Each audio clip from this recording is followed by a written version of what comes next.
നമുക്കിന്നൊരു പായസം ഉണ്ടാക്കിയാലോ? പായസം എന്ന് പറയുമ്പം നിങ്ങളെല്ലാം വിചാരിക്കും ഇതെല്ലാ വീട്ടിലും ഉണ്ടാക്കുന്നതല്ലേ. പക്ഷേ ഈ പായസത്തിന് ഒരു പ്രത്യേകതയുണ്ട്. ഇതിലാകെ 4 ഇൻഗ്രീഡിയൻസ് മാത്രമേ നമ്മൾ യൂസ് ചെയ്തിട്ടുള്ളൂ. അപ്പോൾ നമുക്ക് പായസം ഉണ്ടാക്കിയാലോ?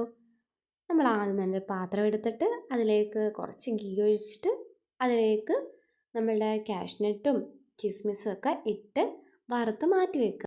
എന്നിട്ട് അതേ പാനിൽ തന്നെ നമ്മൾ സേമിയ ഇടുക. സേമിയ ഇട്ട് നന്നായിട്ട് ഇളക്കി അതിൻ്റെ കളറ് മാറുന്നത് വരെ, ഒരു ഗോൾഡൻ കളറ് വരുന്നത് വരെ നമ്മളത് ഇളക്കിയിട്ട് അതിലേക്ക് പാലൊഴിക്കുക.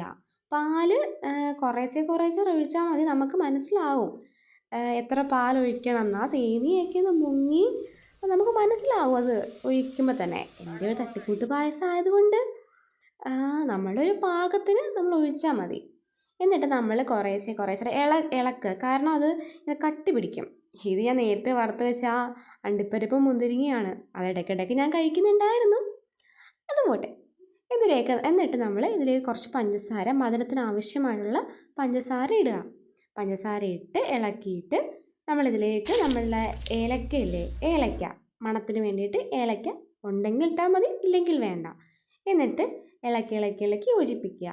എന്നിട്ട് കുറച്ച് കഴിയുമ്പോൾ നമ്മുടെ പായസം നമുക്ക് മനസ്സിലാവും. ആ ഒരു കൺസിസ്റ്റൻസി മാറും പായസത്തിൻ്റെ, ഒന്ന് കുറുകി വരും.